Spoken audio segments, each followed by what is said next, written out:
Magandang araw mga katagay, RP Gaming here para sa ating Ragnarok Origin Global Content. Sa video na to ay magka-character update lang tayo. Pero bago ang lahat, intro muna. Let's go. Yo, I'm like an addict, do I gotta have it. I ain't even playing, got a really bad habit. If it moves, gotta grab it, fuse like a magnet. Lose, won't have it till I'm doomed in a casket. I ain't playing, got a weird.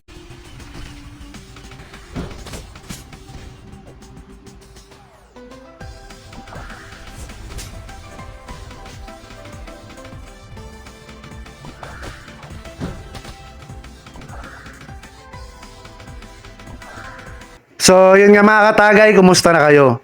Pasensya na kayo mga katagay kung medyo late yung ating pag-upload ng video. Busy lang talaga tayo sa totoong buhay, syempre may pamilya na tayo. So yun nga, magka-character update pala muna tayo. Sa ngayon, nasa 550 DP tayo pagka naka-PvP set. Tapos nananatili pa rin naman tayong free to play, so wala pa tayong ginagastos dito kahit piso. Ito naman yung stats saka details na ginagamit ko kapag naka-Hellgate build tayo.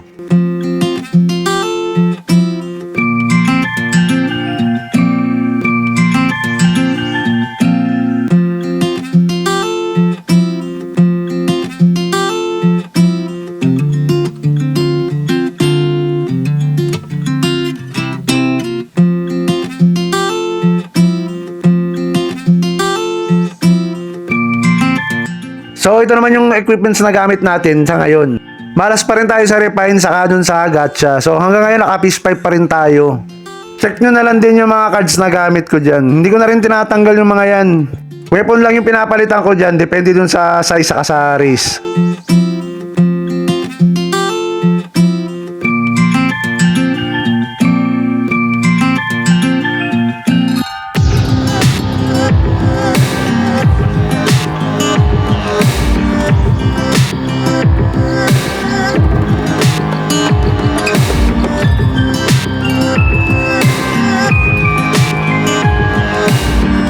Ito naman yung ating enchant.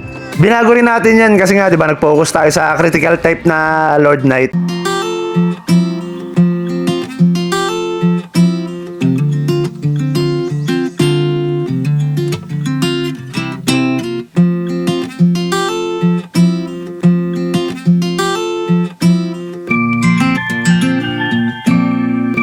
Ito naman yung stat na nakalagay sa ating Divine Armament. Naka-enchant hero sa weapon, tas naka-tier set tayo sa armor.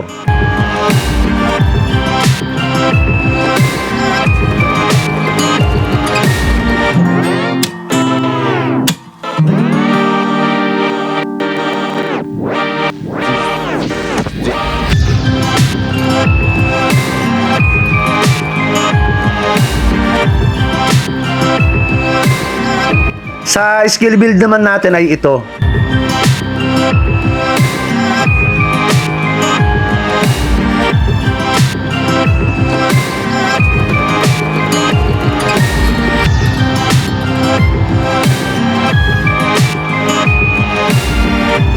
Ito naman yung sa aking Nexus. Hindi ba natin nakukuha yung magandang talent dito? Baka tatsagain natin next week ulit. Sana makuha na natin. Kailangan kasi natin dito is yung Force Awaken saka yung Focus Punch para sa Hellgate build.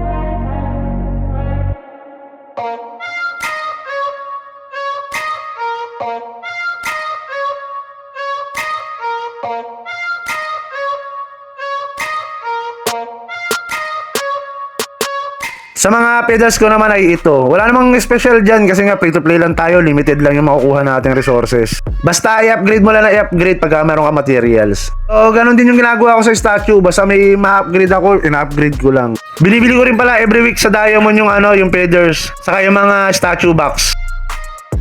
Ito naman yung gamit kong core. So hindi pa rin yan final kasi wala pa tayo nakukuha magandang smell dun eh. Ayan lang din muna yung ginamit ko sa ngayon. Ang mahalaga lang naman dyan is yung mana length saka yung awaken.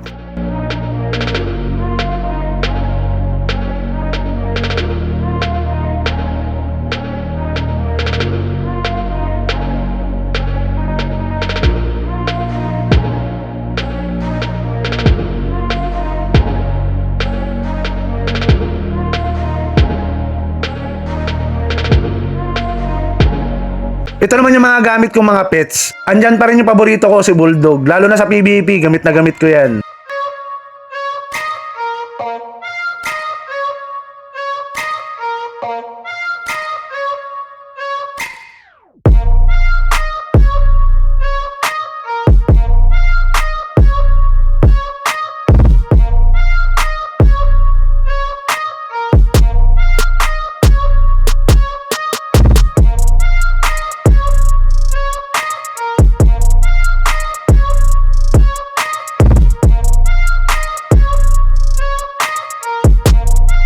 Sa mga sigil naman ay ito pa rin yung gamit ko.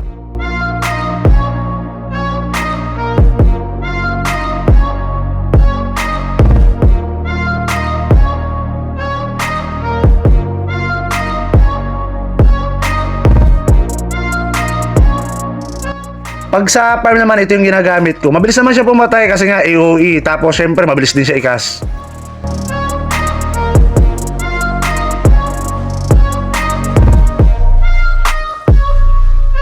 Kapag sa MVP naman, nagsiswitch tayo ng combo type. Sinubukan ko rin pala mga katagay yung critical type ng Shura. So maganda lang talaga siya tignan pero hindi ganun kalakas yung damage output niya kumpara dun sa mga combo type.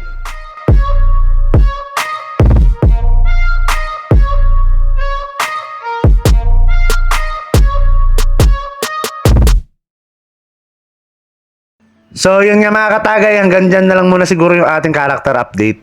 Shoutout pala dun sa mga solid nating mga katagay dyan. Saka paki-like, share, and subscribe naman po. So hanggang dito na lang mga katagay, hanggang sa muli! Happy leveling! Salamat!